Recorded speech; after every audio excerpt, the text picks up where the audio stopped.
বিসমিল্লাহির রহমানির রহিম। হে সমস্ত জগতবাসী, আজ আমি মোহাম্মদ শামীম যে ধরনের আলোচনা আপনাদের সামনে নিয়ে উপস্থিত হইতেছি সেটি হলো স্বপ্নের ব্যাখ্যা। স্বপ্নের ব্যাখ্যা এমনই একটা বিষয়, আল্লাহ প্রতিদিনের খবর প্রতিদিন মানুষকে জানাইতেছে, কিন্তু মানুষ এটার খবর রাখে না। যদি কোনো কিছু স্বপ্ন দেখে যে এটা মনে হয় আপসে আপ দেখেছি, খোয়াব দেখেছি, এসব বলে দামি দামি স্বপ্নগুলোকে উড়িয়ে দেওয়া হয়। কিন্তু লাস্টে এই রুহানি জগৎ থেকে বা আত্মজগৎ থেকে যে স্বপ্নগুলো আসে এগুলা কিন্তু জীবনের ভবিষ্যতের সামনে কি হবে, ভালো মন্দ সমস্ত খবর নিয়ে আসে।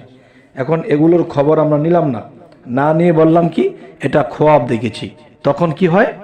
তখন সামনে আমাদের বিপদগ্রস্ত হতে হয়। তাই আমরা কি দেখলে কি হবে, স্বপ্ন দেখলে কি, স্বপ্ন দেখলে আমাদের কি ঘটবে, এই জিনিসটা যদি আমরা আগে থেকে বুঝতে পারি তাহলে সামনে আমরা সতর্ক হয়ে চলবো এবং জীবন চলার পথে যদি কোনো লস থাকতো, বিপদ থাকতো, তাহলে সেই লস ও বিপদ থেকে আমরা এড়িয়ে থাকতে পারতাম।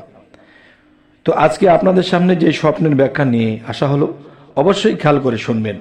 যেমন আপনি যদি রাতের গভীরে স্বপ্নে দেখেন যে অচেনা একটা মাঠে আপনি হেঁটে হেঁটে যাচ্ছেন, কিংবা অচেনা একটা মাঠে আপনি উড়ন্ত অবস্থায় যাচ্ছেন, বা একটা অচেনা মাঠে আপনি গাড়ি করে যাচ্ছেন, তাহলে কি বুঝবেন? যদি আপনি দেখেন হেঁটে হেঁটে যাচ্ছেন, তাহলে আপনার বাংলাদেশে যদি বসবাস করে থাকেন বা ইন্ডিয়াতে বসবাস করে থাকেন, তাহলে একটা ডিস্ট্রিক্ট থেকে আরেকটা ডিস্ট্রিক্টে আপনি যাবেন। যদি দেখেন গাড়ি দ্বারা যাচ্ছেন, তাহলে হয়তো দেখা গেছে পার্শ্ববর্তী কোনো দেশ থাকলে সেখানে যাবেন। আর উড়ন্ত অবস্থায় যেমন বিদেশে মানুষ যায়, তখন মনে করবেন যে আপনি বিদেশে যাবেন। আর যে দেখা গেছে অনেকে আশা করে যে আমি কি বিদেশে যেতে পারবো, বা আমার কি বিদেশে যাওয়া হবে। যদি কখনো দেখেন কোনো মাঠ, অচেনা মাঠে আপনি হাঁটতে হাঁটতে চলে যাচ্ছেন বা উড়ন্ত অবস্থায় চলে যাচ্ছেন, তখনই ভাববেন যে আপনি এক দেশ থেকে আরেক দেশে আপনার গমন করা হবে এবং দীর্ঘদিনের গমন করার জন্য যাচ্ছেন। এবার আরও একটি স্বপ্নের বিষয় হলো যে অসময়ে আজান দেওয়া দেখলে কি বুঝবেন? যদি আপনি স্বপ্ন দেখেন যে অসময়ে আজান দেওয়া, এটা কি বুঝবেন? উৎপীড়নের আশঙ্কা। অসময়ে আজান দিতে দেখলে স্বপ্নে উৎপীড়নের আশঙ্কা, এটা বুঝে নেবেন। যাই হোক, এবার আসবো অন্য একটা প্রসঙ্গে। সেটি হলো, দেখুন, অপরিচিত মাঠ দেখলে বহু দূর ভ্রমণ আসন্ন। অপরিচিত মাঠ দেখলে, একটা হলো অপরিচিত মাঠ দেখলে, আরেকটা হলো অপরিচিত মাঠে গমন করতে দেখলে। তো গমন করতে দেখলে বিদেশে যাওয়া, আর অপরিচিত মাঠ দেখলে বহু দূরে ভ্রমণ করা। যে একটা হলো দেখা, একটা হলো হাঁটা, চলাফেরা। চলাফেরা হলে সেখানে আপনার অনেকদিন ভ্রমণে থাকতে হবে, আর শুধু মাঠ দেখলে সেই অন্য কোনো ডিস্ট্রিক্ট থেকে আপনি ঘুরে আপনি আবার চলে আসবেন। হে জগতবাসী, যদি কখনো আপনি স্বপ্ন দেখেন যে কোনো অপরিচিত মেয়ে মানুষ বা কোনো স্ত্রীলোক আপনার কোলে বসিয়ে রেখেছেন, তাহলে আপনি কি বুঝবেন? কোনো অপরিচিত মেয়ে মানুষ বা স্ত্রীলোককে যদি আপনি নিজের কোলের মধ্যে বসা অবস্থায় দেখেন, আপনার কোলে বসে আছে, এমন কিছু দেখেন, তাহলে আপনি কি বুঝবেন?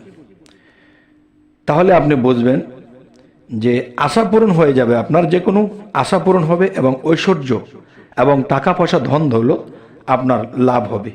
এই জিনিসগুলো আপনি পাবেন।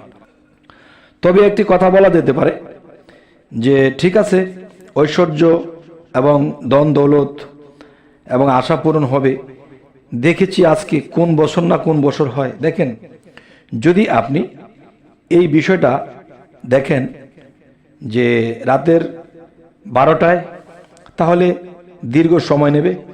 যদি দেখেন 3টায়, তাহলে কয়েক সপ্তাহ। যদি আপনি দেখেন যে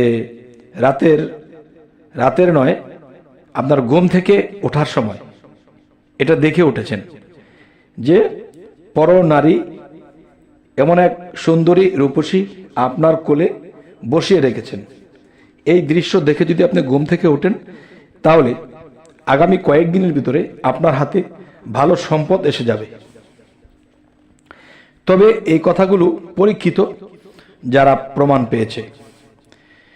আরও কিছু কথা হলো যে যদি আপনারা কখনো এই ধন সম্পদ অবশ্যই লাভ করতে পারেন, আর যেহেতু স্বপ্ন জিনিসগুলো আত্মজগৎ থেকে বা আল্লাহর তরফ থেকে আসে, আর এটা দেখার মতে যদি আপনার এরকম সম্পদ লাভ হয়, অবশ্যই গরিব ও মিসকিনদেরকে অবশ্যই মাথায় হাত বোলাবেন এবং এদেরকে খাইয়ে দেবেন এবং বস্ত্র দান করবেন।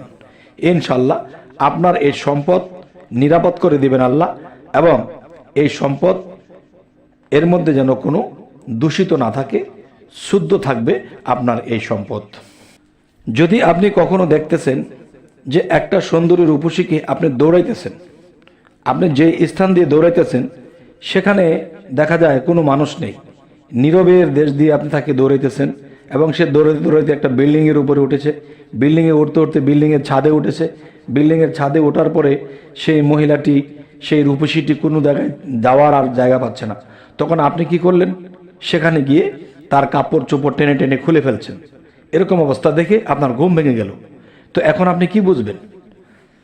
আমি বলবো যে এই জিনিসগুলি বোঝানো হয়েছে, আপনি বাস্তব জগতে যে ব্যবসা করতেছেন, যে চাকরি করতেছেন, যাই কিছু করতেছেন, টাকা পয়সা আয় বরকত পাচ্ছেন না, টাকা পয়সা হাতে থাকছে না, তাই জোর করে নেমেছেন কি করে টাকা কামাই করতে হয়, কি করে জোর করে টাকা পয়সা ইনকাম করতে হয়।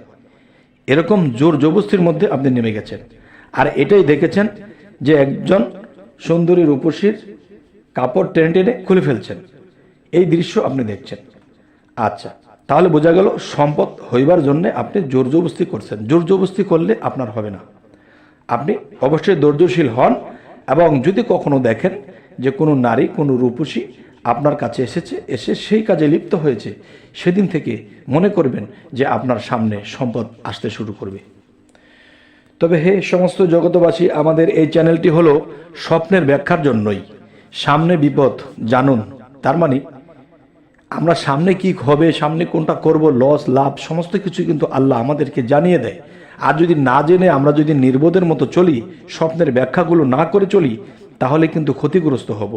আর ক্ষতিগ্রস্ত হলে তখন আল্লাহকে আমরা দোষ দিতে পারবো না। কেননা আল্লাহ তো বলেছে, আমি তোমাদেরকে সেই স্বপ্নের মাধ্যমে জানিয়েছি, তোমরা জানার চেষ্টা করনি।